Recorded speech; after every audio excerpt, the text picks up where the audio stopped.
And we are live. Stu, I'll tell you one thing to start things off. I'm feeling pretty well rested tonight. Do you want to hazard a guess why? Why? I wasn't awake at 3:30 in the morning in an hour and a half long virtual queue for Le Mans tickets like I was a year ago. So, There I'm you go. doing Wait, great right now. did Lamar tickets go on sale? Oh, they did. They sure did, and they sure probably sold out in a day like they did last year. Okay, so is this confirmation you're not going next year? You can never say never, but Okay, it's not planned um, okay. as it was for this year. We'll say that much. That makes it easier for me. How have things been going the past week for you, apart from the obvious that Don't, took place in don't, the MLB? don't go there. I'm not ready. Not ready yet. It's not ready yet. I feel like I'm coming out of a fever dream, and I realized that I haven't. I had this realization, and maybe you can relate to this as well. Um, I'll I was looking at the channel the other day, and I'm like, damn, I haven't posted in like 3 weeks. Haven't posted anything since Petite, and then it just kind Oh of kind yeah, of got the I don't want to. I don't know if anxiety is the right word, but I was like, man, it's been almost a month, and I am, as we were talking about before the show, as I was frantically packing, I'll be jetting off to a sunny destination for a few days. So any videos are gonna have to wait a little bit longer. But yeah, it's the off season, right? We're allowed a vacation of course, of course. or a On that nightmare. topic, we are a little bit time limited tonight. We got a hard cutoff at about an hour for this show. So, going to skip over some of the topics. It's been a few weeks since we've had an episode. There is plenty that's been discussed. We're not going to talk today about the potential of success ballast in hypercar next year because I'll go on a little bit too long about that. We'll save it for a rainy day. But there are a couple things I want to talk about in this episode. At the end, we have a 8 hours of Bahrain preview for the final WEC race of the 2025 season. Quite a few storylines to go over there, and of course, a championship preview. If you have any questions that you want us to answer, we'll try to get to as many of those as we can. But if we do miss some of those because of the time limit tonight, I do apologize. We'll try to get to those in the next show. Before all of that, I do want to spend some time talking about the recent confirmations that we've gotten in both IMSA and the WEC for both driver and team confirmations for 2026. There's a lot. 3 weeks off, and you're going to have a lot of things pop up. So we're going to start things off here with IMSA. I'm going to toss the ball over to you a little bit here. We'll make it to home plate in time. and we'll see how This is this going to be a goes. really short episode if this is how we're starting off. It's gonna be a solo episode. Yeah, we can kick off with a little bit of IMSA news. So first up, we have Mathieu Jaminet. He's leaving Porsche next year. This was confirmed. I believe today is Tuesday. I believe it was confirmed on Monday. Very recently that he was going to be departing the brand, who he has, of course, had quite a storied history with over the years. As many of these Porsche factory drivers do, they work their way up through the Carrera Cup ranks, then kind of graduate, or if they stick around, then go to GT3, GTE, and now with the introduction of the hypercar slash GTP ranks, that's where Gemini has found himself for the last couple of years. Lots of IMSA history here with him. Of course, was one of the drivers that competed with FAF when they won the GTD Pro Championship. As kind of intertwined there with Matt Campbell as well, and has really been a real workhorse with Porsche over the years. Of course, drivers champions in the GTP ranks, and the number 6 this year as well. So he is departing Porsche, according to reports, looking to land at Genesis for 2026. So not going too far. Doesn't look like we're going to see him continuing on in IMSA next year if those rumors that he's leaving for Genesis are indeed true. But again, if these rumors are true, then Genesis is building up quite a talented stable of drivers for their debut season next year. Yeah, Genesis is an interesting one right now. We're going to talk a little bit more about what's been going on with them later on in this episode. There's a big storyline that came out earlier this week. In fact, did it come out today? It might have come out this morning. It's been a long week already. It's only Tuesday. Yeah, the silly season with sports car racing, particularly in prototypes, is wide open right now, especially ever since Porsche announced their departure from the hypercar class in the WEC. So there's a lot of moving pieces there. I think the deal that fell through between Stoffel Van Dorn and Genesis, which again we'll talk about in a little bit, really elevates the chances that we're going to see Jaminet in that Genesis hypercar drive next season. He's been already rumored to be fitting in that seat before. This only, I say, makes that more certain. But yeah, as you said, it's a long time stable driver for Porsche. He's been with them for 10 years at this point now throughout different machinery. We've seen him race in IMSA in the GTD Pro class. He won a championship with FAF. Had him in the 963 in IMSA since the start of that program in 2023. So it's going to be difficult to see him go. I think he said this was the most difficult decision of his career by far, that decision to leave Porsche, because, despite the fact that Porsche will be leaving the WEC hypercar class, they still have a massive, perhaps larger presence than anybody else in sports car racing. And all of those opportunities you're sort of walking away from as well. So big move for Jaminet. Excited to see where he lands in 2026. I think we all pretty much know where that's going to be at this point.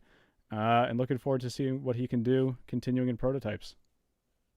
Yeah, he's going to be a strong driver, it seems like. No, it doesn't seem like. He will be a strong driver wherever he lands. So definitely going to be a score who, if that is indeed with Genesis, then again, Pipo Derani, Andre Lauderer, perhaps Jaminet as well. But another name that is not really moving around, just kind of staying put, so to speak.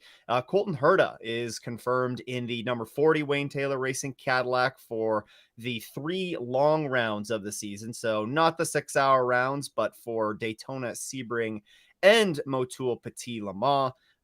This is very similar to a role that he played with the team back in 2024. This year there was a little bit more shuffling that you may or may not recall. Driver wise in that car, you had Kobayashi, Hartley, Norman Nato that kind of split duties for those long races in that ride.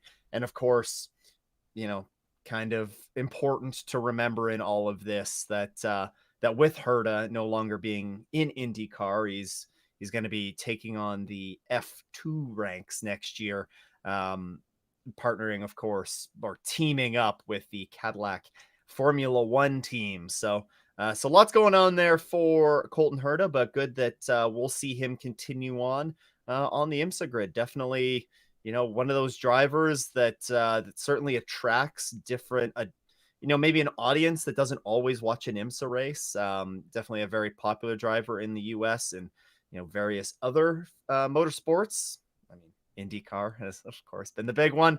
But yeah, definitely a good one to see continue on the IMSA grid next year.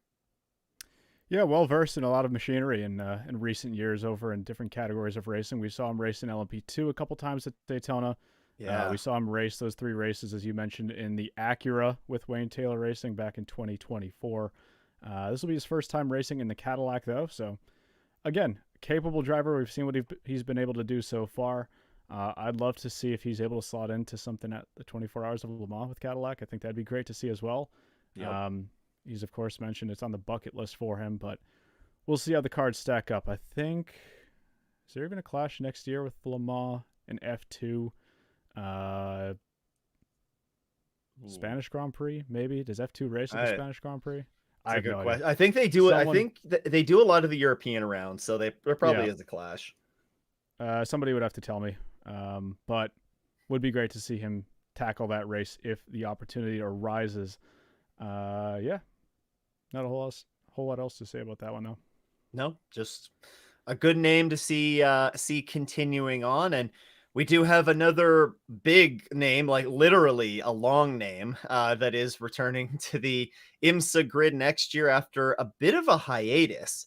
Yep. AJ Allmendinger, it was announced today that he will be added to the Meyershank Racing number 60 Acura ARX 06.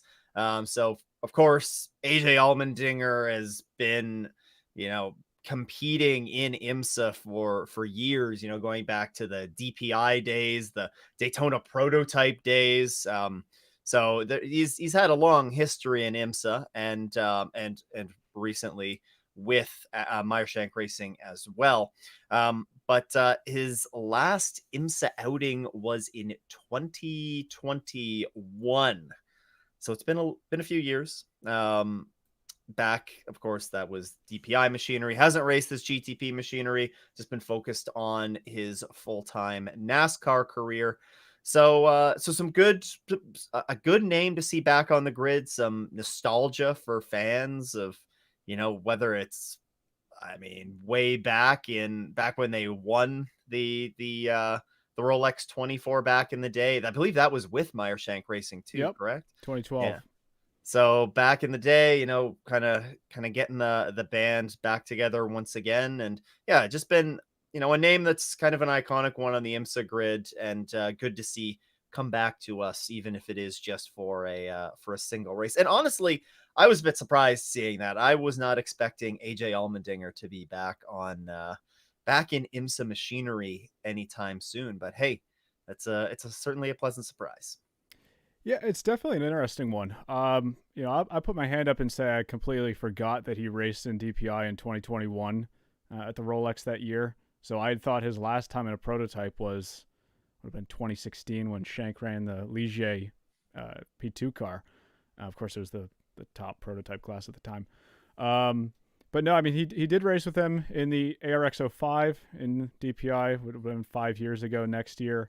This will be his first foray into hybrid prototype machinery. Probably his first time in a hybrid race car, period, if I had to guess.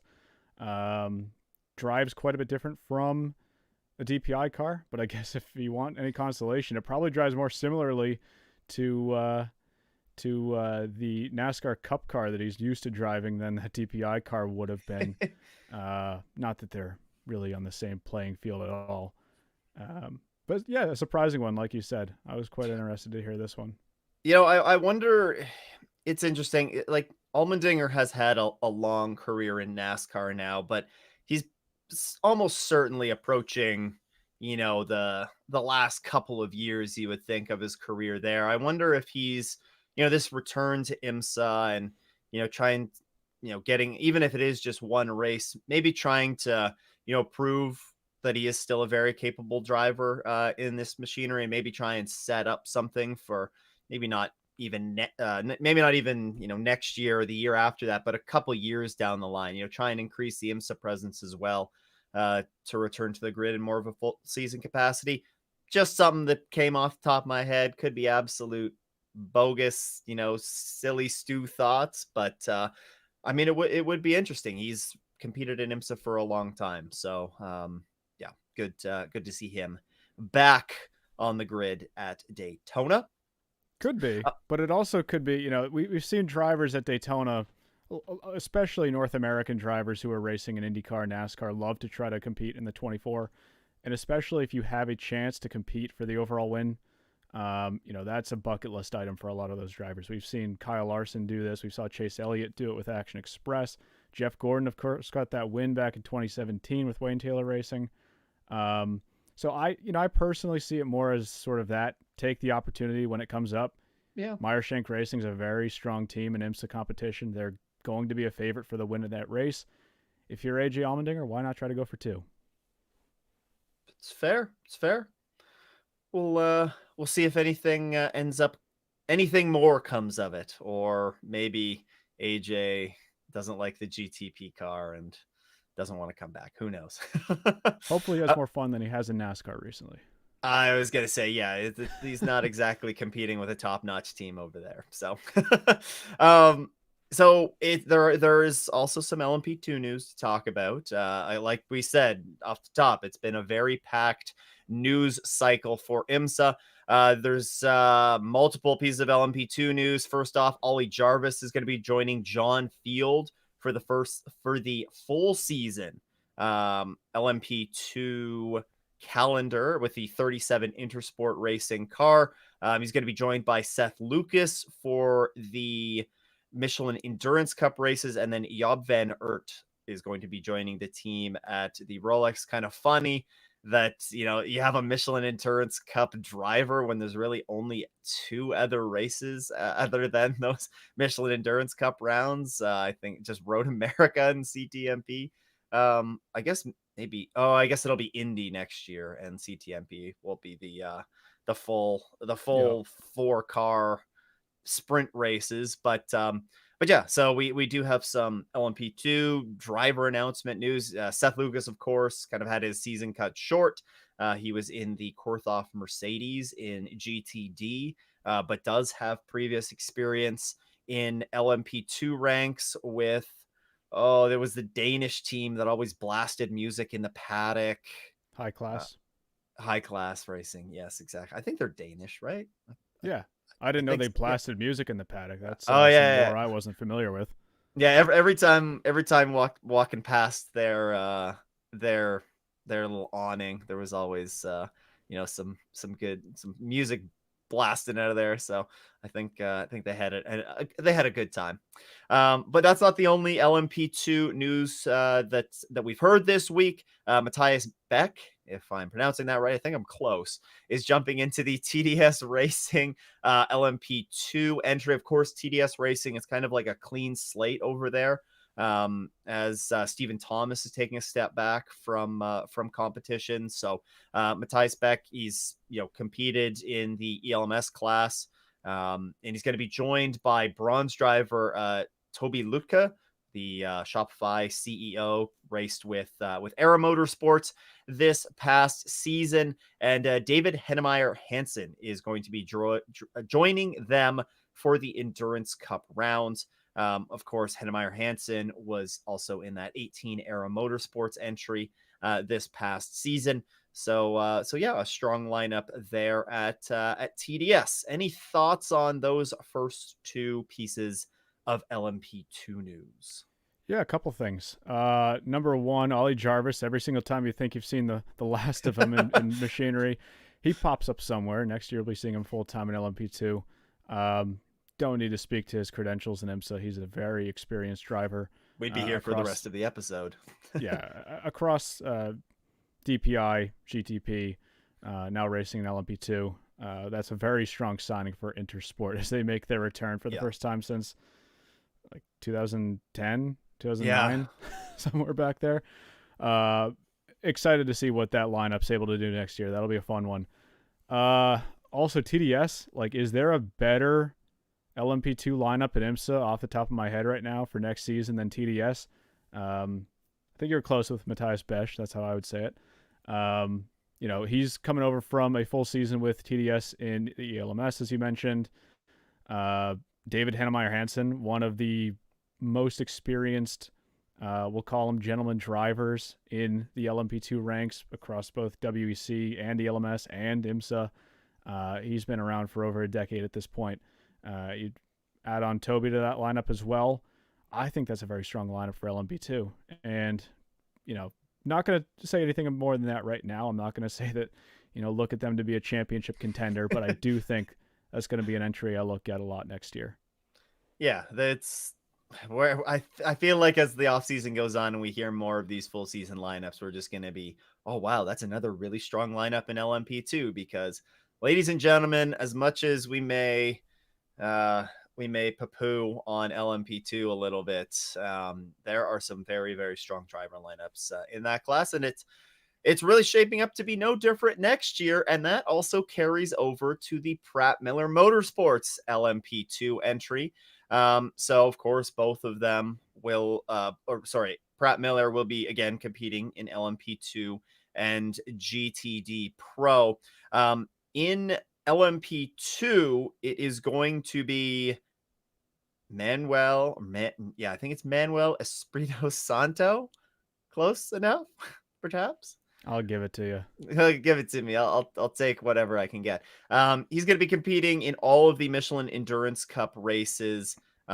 He raced with them at Watkins Glen this past season, and then Enzo Fittipaldi will be the one-off driver for the Rolex 24, competing with his brother Pietro Fittipaldi, who's racing the full season with them in the LMP2 class. Do we have confirmation of the bronze driver though?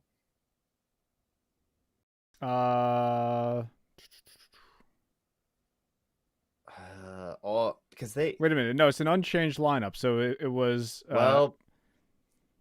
But they cycled through a lot of. No, they still have Chris Cumming in that car for next year. Okay. Because it's an unchanged lineup. So you're gonna have. I was gonna say Pratt Miller was one of those cars that we had a new bronze driver in the scene like every second race. So Chris Cumming makes a lot of sense. Yeah, that would. I didn't actually see that announcement today, so thank you for confirming that. But yeah, another strong LMP2 driver lineup. Of course, seeing the two Fittipaldis race together, that's gonna be fun to see out on track.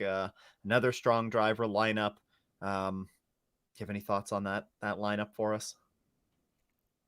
It'll be a fun storyline for the Fittipaldi brothers at Daytona. Otherwise it's a unchanged lineup for the full season next year. I expected quite a bit going into this season from Pratt Miller. This is going to be their second shot at it. Maybe they'll pick up some more victories this year. There we go. They didn't win any races this year, did they? No, they didn't. Right. They did not. I mean, they had a lot of driver turnover. It was their first year at LMP2 as well, so we'll cut them a little bit of slack, right? I mean, if you're cutting me slack on these pronunciations tonight, so we'll cut them a little bit of slack, and you better win next year though, Pratt Miller. It wasn't just the LMP2 rides that were confirmed, though. We do have their GTD Pro driver lineups. So in the number 3 Corvette, it's largely unchanged. But the big change here is Marvin Kirchhofer is going to be replacing Danny Hunkadea in that number 3 Corvette. Hunkadea was in that car for the 3 long races, again, Daytona, Petit Le Mans, and Sebring. And this is, of course, because didn't mention him earlier, but he is off to Genesis for the hypercar ranks as well. So pretty solid pickup indeed by Genesis. Marvin, no slouch behind the wheel at all. He won the Rolex 24 this year in the AWA GTD Corvette. I believe that was the only race that he competed in IMSA this past year.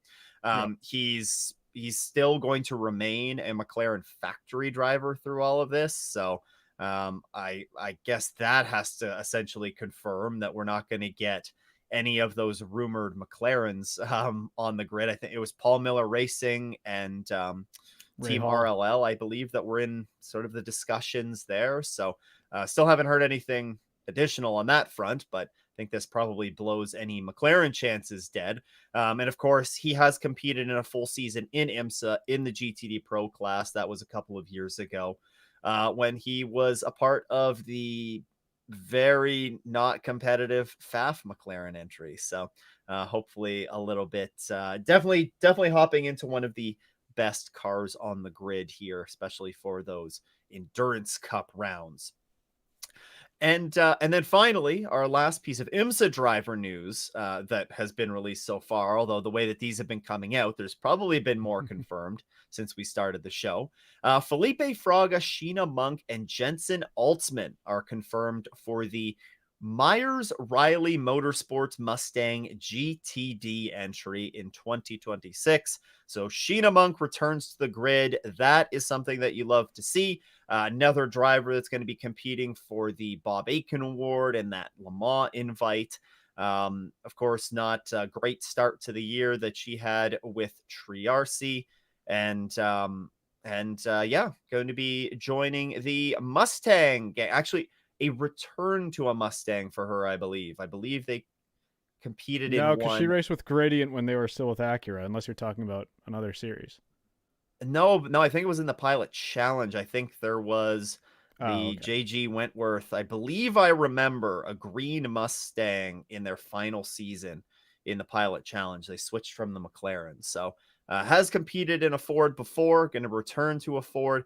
Jensen Altzman will be the Michelin Endurance Cup driver. And Felipe Fraga, if there's anything that I'm happy for, I'm happy that Felipe Fraga is staying on the IMSA grid full time.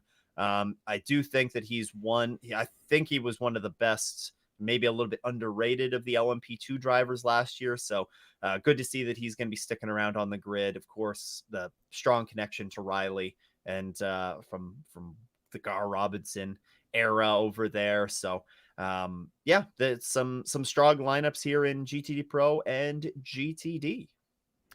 Yeah, I do want to throw a quick note onto that last entry, the Myers Riley one. It wasn't confirmed to my knowledge who the Michelin Endurance Cup driver would be. Between Sheena Monk and Jensen Altzman, the only one that was confirmed full time was Felipe Fraga, I believe. So I Sports Car 365 reported that they think we'll see Sheena Monk in that car as the full-time driver so that they can compete for that Bob Akin trophy and therefore get the Le Mans invite that comes part of it.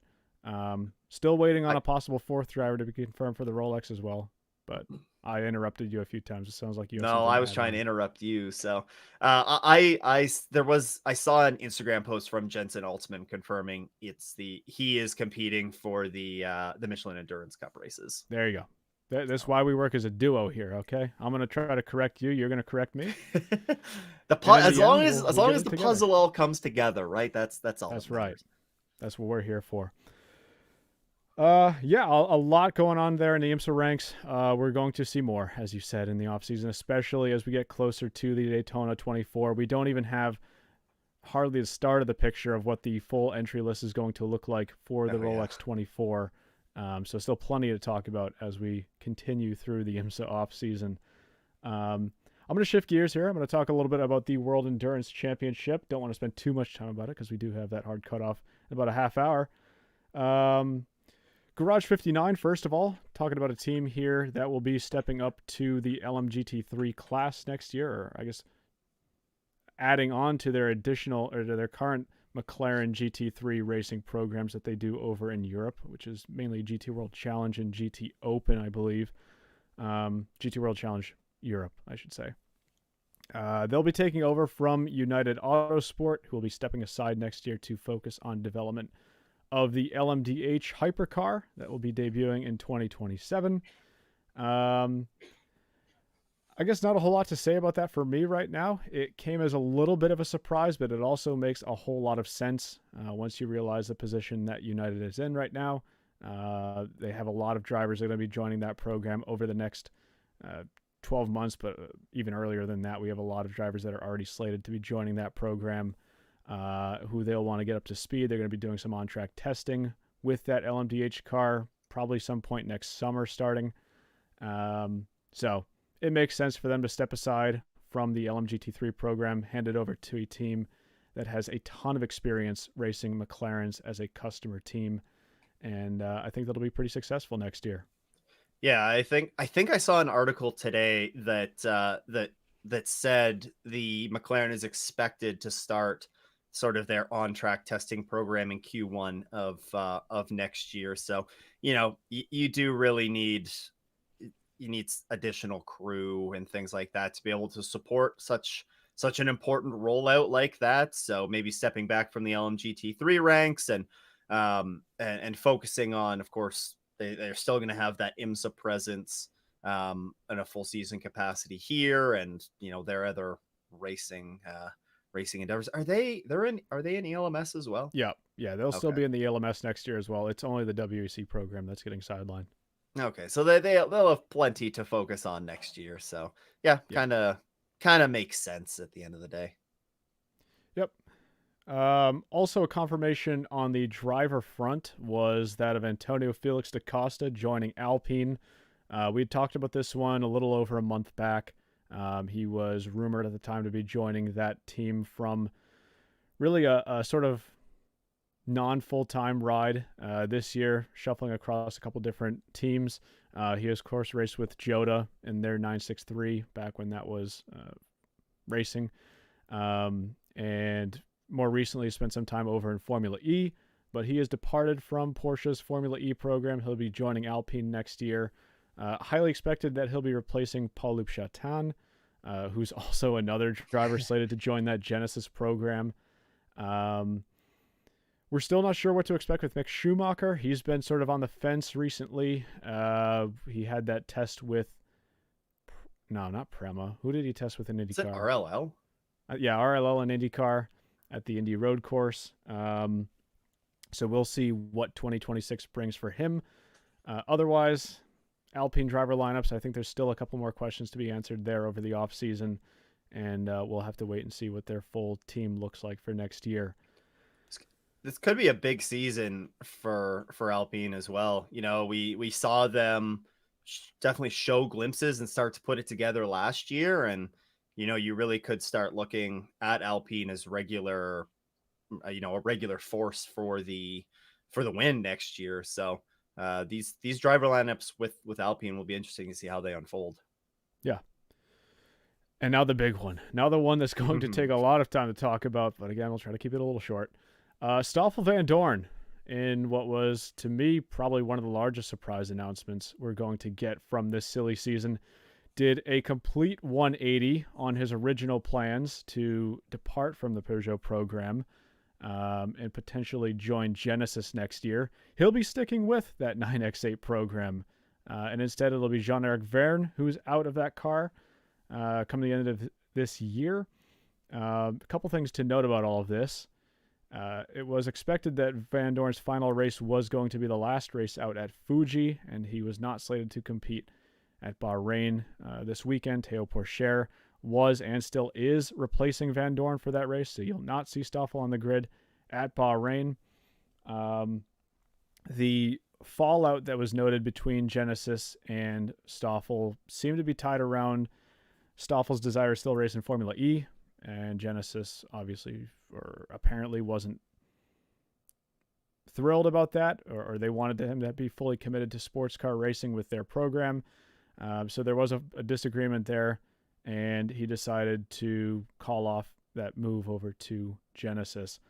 Peugeot were sort of left in an interesting position because when Jean-Eric Verne decided to commit to that new Citroën drive in Formula E for next year, they were one driver short. Jean-Eric Verne was out of a ride, and I guess they made the call up and decided that that was going to be the best for both of them to continue what they have been working on already.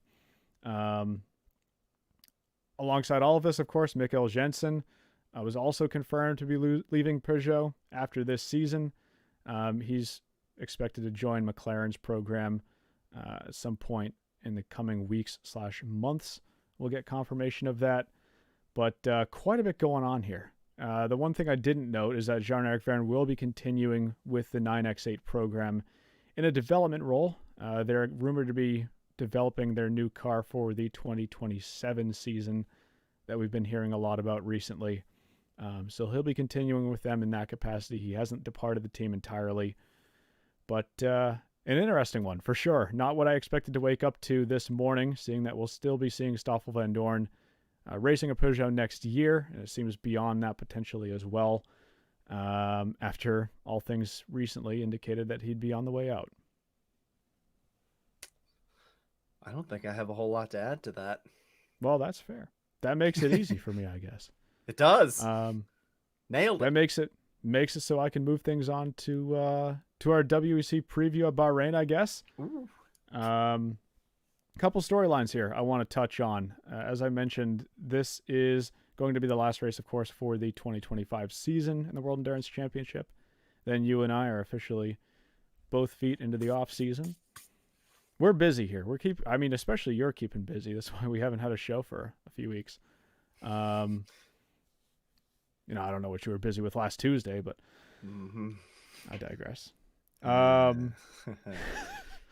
You still here? You're still not going to leave me on that note? That leave button's looking pretty it's enticing. Looking pretty close. Yeah. Hey, I was rooting for him too. I'll give you that much. Anyways, moving on. Moving on here. Let's talk about Bahrain. This, of course, is also the final race for the Porsche WEC program with that 963 hypercar. I've talked about this before.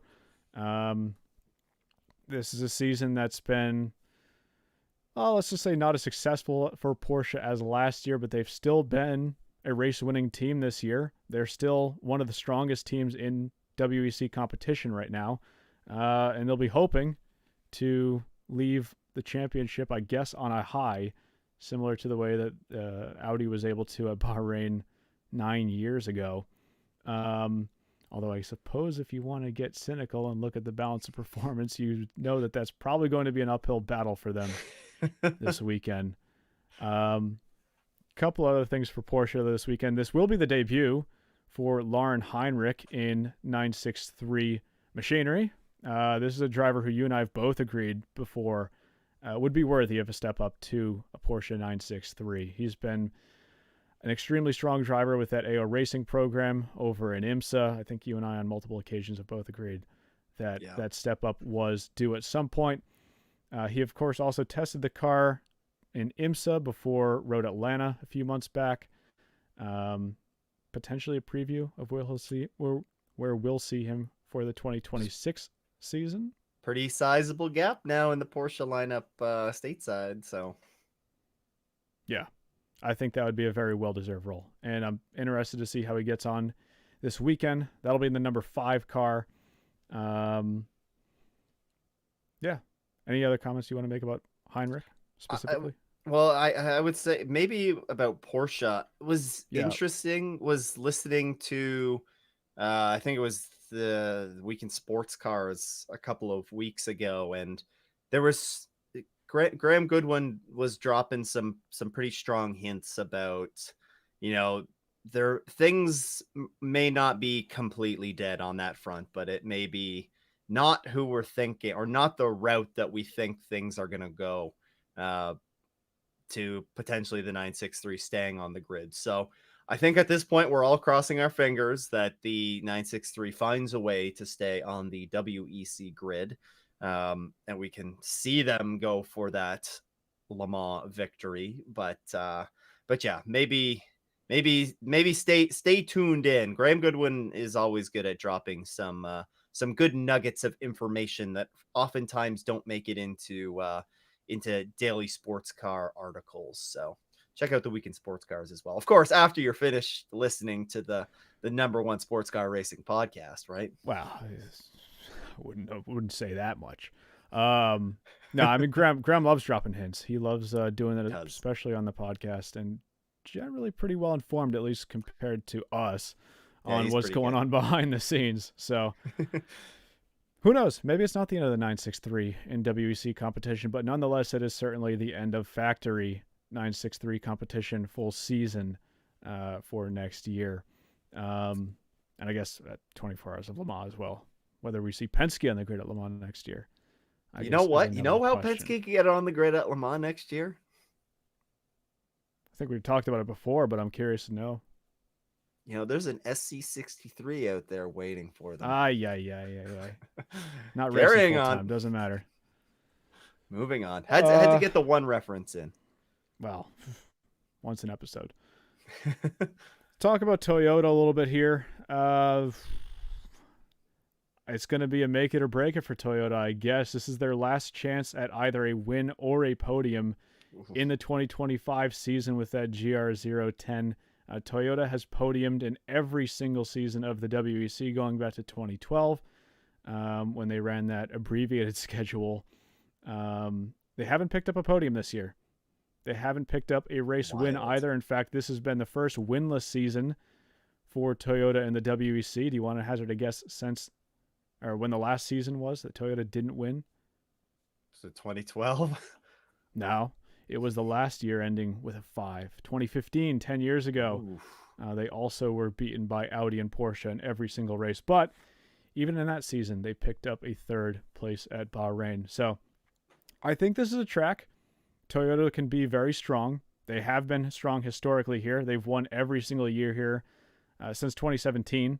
So the stats are on their side. I would have said the same at Fuji, though. So who knows? Hopefully. It would have go rewind, 2 years, and it would have been hard to predict Toyota falling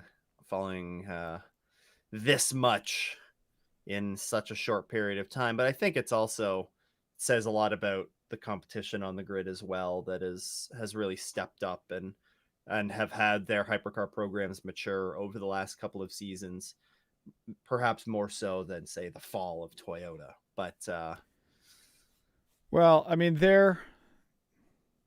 they've been struck with controversy this year. Let's yes, not shy absolutely. away from that. There has been, of course, around balance of performance controversy with how Toyota has been managed this year.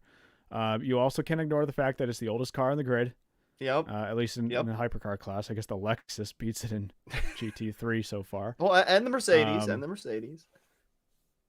the GTD ranks. That thing's set to be the oldest car on the grid after the Lexus finally retires. True. But they do have that new car coming out next year, or I guess the Evo spec of their current car coming out next year. We'll see if that brings performance improvements for them. But yeah, just to stamp off a 2025 season that's been very disappointing. For them to at minimum pick up a podium, I think would be consolation. A race victory is certainly what they're going to be eyeing because the streak has been on their side for those at Bahrain. But without either of those, man, it's going to be a tough season to wrap up and one they're going to want to forget for sure. Yeah. Onwards and upwards, right? Yeah. Another thing I wanted to talk about, and it looks like Jack in the chat, kind of rhymes, not really, beat me to, is can Aston or Peugeot capitalize on their recent form that they showed at Fuji? Jack was talking specifically about Aston. Those are two, I'd say probably the two fastest cars at Fuji in terms of overall race pace and one lap pace as well. Aston came up a little bit short at Fuji. Peugeot finished second. I think either one of those manufacturers, especially with the form that Aston's shown recently in IMSA, they picked up their best program on both sides of the ponds at Petit Le Mans last race out in IMSA. Might be a good way to end the season for them, especially the first year with that car. Started out a little bit, I don't want to say disappointing, but a little bit humble with that car. Definitely wasn't as strong as their competition who's been on the grid for a couple of years at this point. But now we're at the end of the season. It looks like they're starting to find their stride, and who knows? This might be a track that suits that car well, and we might see some good results out of it. Carry that momentum from Petit, roll that into a slightly better finish, and boom, the sports car racing world goes wild. Yeah. And I guess we'll top things off here with a championship preview, which is going to be pretty short because I didn't get the chance to do all of the math for all of these. I sort of ran out of time before the show to do all of it on the spot. There's a lot of math in some of these classes, so I don't blame you on that. A lot of math, but not a lot of championships to cover. I'm forever grateful that I don't have to cover the 12 championships that you would cover before Petit. We only have 3 here. Yep. Hypercar Drivers Championship. It's, I guess, really a 4-horse race, but if you want to get technical, more of a 3-horse. Between the 51 Ferrari, 83 Ferrari, the number 6 Porsche, and the number 12 Cadillac. All 4 are still mathematically eligible for the championship here. There's 39 points on the table for a race win and pole position at this race. The 51 Ferrari is at 115 points right now. 83 is at 102. The number 6 is at 94, and the number 12 is at 81. So again, going to be a real long shot for the number 12 Cadillac from Hertz Team Jota to find their way up at the top of that table. And I guess you could probably say it's a similar story for the 3 car. But we've talked about it before. I mean, this is a championship now in a class with 18 cars. Who knows? I mean, it's going to be interesting, to say the least, on, if one of those cars, if the 51 Ferrari runs into problems earlier in the race and they're falling outside of the points, they're going to walk out of here with, at best, 1 point for getting pole. And if they don't have that, of course, they're going to have even less. So a lot of things can happen. There can be a big swing, and maybe that's where somebody like the 6 car or the 83 can capitalize and pick up a Le Mans victory and a championship in the same year. That would be pretty wild. Hypercar manufacturers. Also, I think I said there are 18 cars in hypercar. There's 17, I believe. Yeah. Oh. Hypercar manufacturers, though, we have. Is it 17 or is it 18? What? No, isn't. Well, but we don't have an odd number in the non. Hang on, I'm gonna answer. It's 18, right? Okay, I couldn't. Yeah, because there's just the single Porsche and the single Ferrari that are the only. Oh yeah, two. the 83 and the Proton. Yeah, okay, those cancel each other out. Okay. Love how I get on my own. Boom. There. We got there. Manufacturers Championship. This one's a little bit easier. It's really a 2-horse race. Cadillac is still mathematically eligible for this. There's a 66-point swing. Again, you're talking about finishing first, finishing second, and getting a pole position is going to get you those 66 points. It would take an absolute miracle for Cadillac to best Ferrari and Porsche on that one. Ferrari, worth noting, the championship points for the manufacturers are only the 51 and the 50 cars, granting points towards that. So if the 83 car wins, but the 2 factory cars, official factory cars, don't get anything, then Ferrari's walking out of here with 0 manufacturer points. So worth noting that as well. The World Endurance Championship, at least on Instagram, threw up a graphic for Ferrari and Porsche on what they would need to win the championship. Take a look at that if you're interested, because it's going to give you a better picture onto the scenarios that need to unfold there. And for LMGT3, it's a 3-horse race in this one, but also here the 81 TF Sport Corvette's also really an outsider. Really, I'm looking at this one between the 92 Manthey Porsche and the 21 Vista, of course, a Ferrari. The 92 car right now is sitting at 105 points. The 21 Ferrari is at 94, and the TF Sport Corvette is at 81. So again, it's a 35-point swing there. You can't count out TF Sport entirely if something happens to the 92 and or the 21. But I would say more safely this is between the Porsche and the Ferrari for the LMGT3 championship. Yeah, it's been a good fight in LMGT3, and this is going to be another fun one to watch unfold. Was it Porsche that won last year? Was it? I believe it was. I honestly can't remember. Don't put me on the spot like this, man. I can't remember. But regardless, pulled up.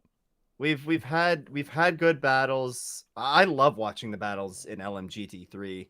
To be honest, even perhaps even more so than what we have usually unfold in hypercars. So yeah, I'm excited to watch LMGT3 this weekend, and you have the championship fight.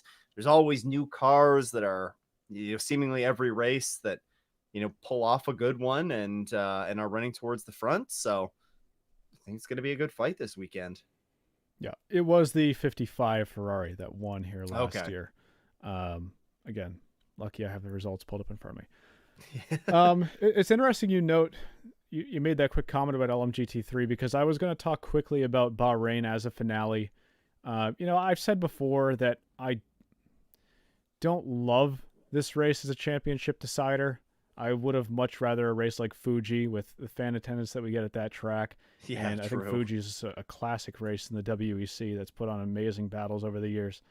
I will make a comment about Bahrain, though, and that it's put on better races in recent years, especially in the LMGT3 class last year. We had a fantastic battle in the final hour of the race. Go back and watch that on the extended highlights if you haven't seen it. It was one of the standout battles of the year for me. So, my main problems with Bahrain as a finale are more just around the fact that it's not heavily attended, but from an on-track product that we get there, I think it started to show its promise and its potential in recent years. Yeah, I think it'll be a fun race to watch this weekend overall. And we got 8 hours of action for that as well. We up 2 True. hours from the standard 6 that we're used to in the WEC, and of course with that, those bonus points are on the line as well. You put a comment in here about the rookie test, specifically Connor Zilic being axed from that rookie test due to not having enough super license points. It's not really super license; it's the FIA. Whatever. Yeah, the stupid licensing system that is apparently the be all end all for a freaking rookie test. That you can't put a superstar into one of these cars for a test. But which was going to be the Jota Cadillac, by the way, if you didn't see. Yeah. Just ridiculous. you could argue about the points. You could argue about NASCAR's playoffs. This episode's time limited, so I'm not going to do either. Yep. I will spend more time in the next episode talking about the rookie test. There's quite a few interesting drivers to make note of there. But just wanted to say that it would have been fun to watch Zilic smoke them. Yeah. But in a rookie test, man. In a rookie test. Hey, it sounds like we're going to be seeing him around the block at Daytona for the November test at the end of the month. Well, and potentially a longer test a longer not test at that track as well. So right.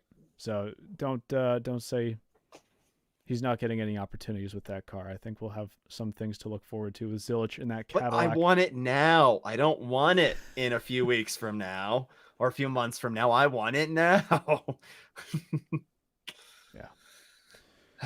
Well, suppose you're not as disappointed as he is, but yeah, that's true. His dad was pretty disappointed as well.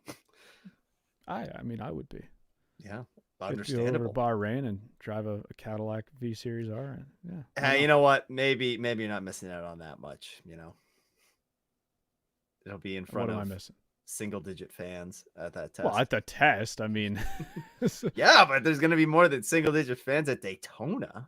The November test is behind closed doors, isn't it? Well, there's some people that get in. We know that Turtle's going to be there, Lanky Turtle. Well, if they're doing a track test, I suppose he can get in there. Track tour rather. He will find a way. He snuck in before. He will find a way. Yeah. You had a question on here from last week's show, though. Yes. Or last show, whenever that was. Kevin Samp asked a question saying, how do you watch the races? What things for the major races do you watch further out that might not get as much coverage or thoughts around it? And I wanted to answer this in this episode because, of course, we've got an 8-hour race coming up, and after that we don't have anything until January. So seems appropriate to answer this now rather than later. It really depends on a lot of things. Number one, length of the race. If it's an IMSA sprint race, whether it's an hour and 40-minute race or a 2-hour 40-minute IMSA race, I consider both of them really sprint races. You're looking at the same time frame as like an IndyCar race for those. I'll just watch it as a typical race. Generally speaking, track position is going to matter a lot in those races from the start. What you see at the start of the race is generally going to be a pretty good indication of what to expect.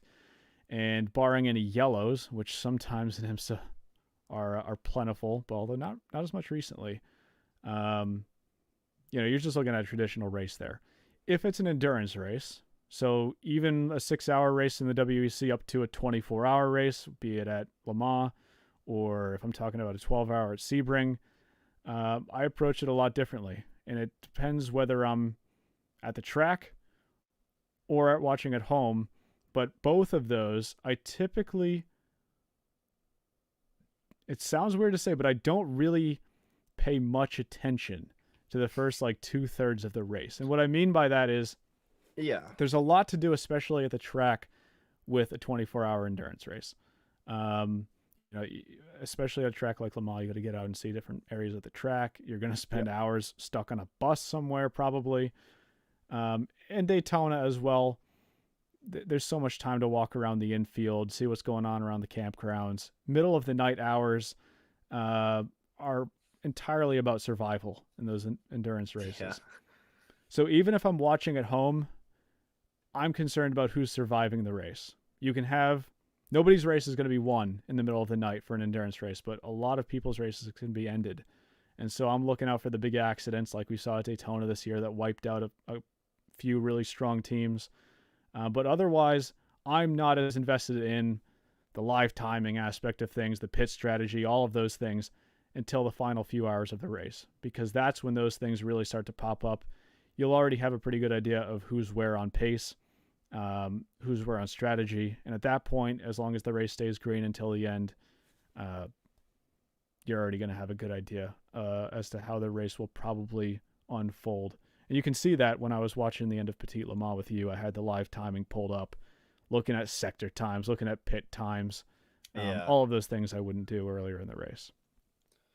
Yeah, and then kind of the second part of that question, are there any things that you watch for further out that might not get as much coverage or thoughts around it? For a season ending race like this, I'm looking for, how, you know, we at this point we already have some developments going into next year. Porsche is going to be one to definitely keep an eye on with the 963. Can they go out and win in potentially their last race of with that program? Same sort of thing with United. Can United go out and win a race with McLaren before they take that small step back next year to focus on that hypercar development? I'll keep an eye on some stories like that. It's not like those aren't getting any coverage necessarily, but those may be smaller storylines compared to the championship or some other things like that. The same thing goes for drivers. We mentioned earlier Teo Porcher in with in the 9X8 this weekend, so that's going to be a nice little kind of in race storyline to keep an eye on and see how he's getting on in that car. Same thing with was it Lauren Heinrich, Yeah, right? Yeah, yeah, in the Heinrich 5 car. in the Porsche. So there's little stories like that I think are going to be fun to kind of follow along within the race. Lexus, I mean, could be the last race in the WEC for that car, or like for that specific car, with the new one maybe coming next year.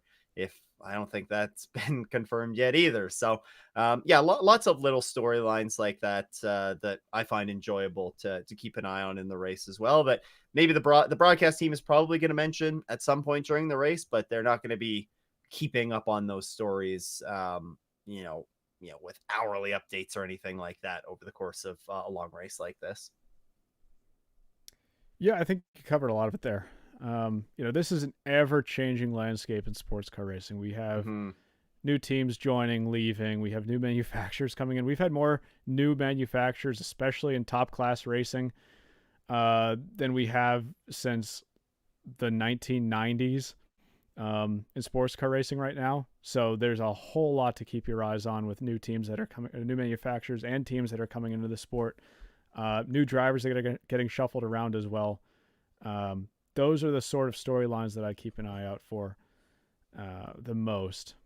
You also have to look at things with an honest eye and say, BOP plays a big part in these races as well. You can look at some of those BOP tables. Unfortunately, this is sort of an indication as to maybe the BOP is not as good as it can be, that you can look at tables before a race and sort of know Yeah. who might be at a disadvantage. But I look at some of those things because I'll go into a lot of these races with an expectation of, all right, this manufacturer's probably going to be pretty strong. This one, not so much. And see if I'm right on those things. Sometimes I am. Sometimes I'm far from the ball on it. And No, you wouldn't say that we're ever wrong now, would you? I got the Le Mans prediction right this year. I'm riding that wave all year. We've That's actually how been we've done okay in predictions this year. done decent. Yeah, we've done decent. Better than last year, I'd say. Anything was probably better than last year. Do we take there's a couple questions that came in the chat. Some Kevin giving us some love as well. We appreciate everybody for stopping by and chatting. But maybe we take one of these last questions from Kevin here. And he asks, are there teams, cars, drivers who you're really hoping to win? And do you see it affecting how you enjoy the race if they're not doing well? For me personally, I mean, for the WEC rounds, not necessarily tied as as much of a diehard to a specific team. There's definitely drivers, a fair number of drivers that I'll keep an eye on how they're doing. But I don't know if it usually doesn't affect my enjoyment of the race. Usually the battles that are taking place, whatever class or however those are unfolding is generally the bigger impact for me on my enjoyment of the race. But I will say, if the Valkyrie comes out and wins this race, I think I would say that it was a very enjoyable race, regardless of what happens. Yeah. It's interesting with me because I don't actually have any favorites in sports car racing right now.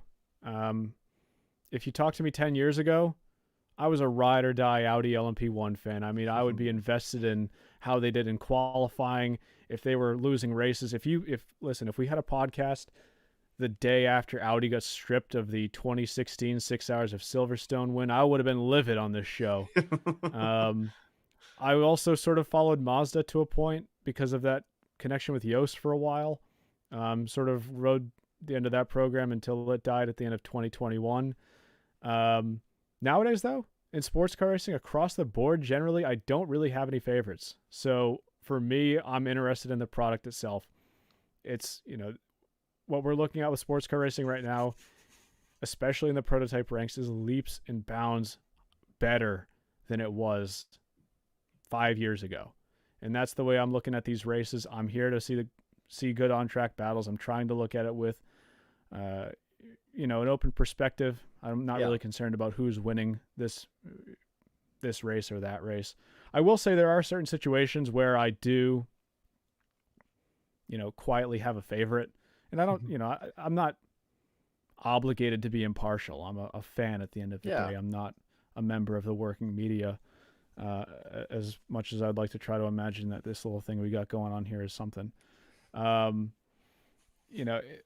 At the end of the 2023 24 Hours of Le Mans standing there, I'll admit I was rooting for Ferrari over Toyota. Why? Because the storyline of Ferrari winning their return to Le Mans would have been better than Toyota winning, would have been their 18, 19, 20, 21, 22, 23, sixth Le Mans in a row. So, I do approach races sometimes like that, where there'll be a situation that pops up, as I was with the Valkyrie at the end of Petit Le Mans. It would have been great to see that car chalk up a victory for the first time. But overall, I'm pretty impartial with these races nowadays. I'm just in it for the show. Exactly. And we are in for a good show this weekend, I think. Should be a fun one. Last question from Kevin. I'll take the lead on this one, and then we'll wrap things up. Got your favorite spot, too, for watching the race? Some races I do. And it depends on the race. I will always move around an endurance race. Even a sprint race, I'll move around as much as I can. I like to be a bit of a hobbyist photographer at a lot of these races, and standing in one spot the entire race won't do you a lot of favors. So I try to move around as much as I can. Even races that are very difficult to move around, like the 24 Hours of Nürburgring, I'm still trying to move around, get different perspectives. But depending on the race and depending on the track, there are certain places I'll always want to be. Give a couple examples of that. And at the Rolex 24, I'll always be up in the grandstands. I think it's the best perspective to see some of the close finishes that we're probably likely to see there. I like to do the same at Watkins Glen as well when I go there. Other races, it really depends. I wouldn't say there's necessarily a favorite for most of them, but there are a couple exceptions. Yeah. Yeah, it's going to vary track to track. If there's one spot that I could be for every race though and have that replicated over the course of the season, then the campsite that we have at Watkins Glen, braking zone to the bus stop up on that scaffolding with a cold beverage in hand is a pretty solid spot to be watching the race. When it's not pouring rain, Well, yes. which Yes. it has been the past couple of years. Yes.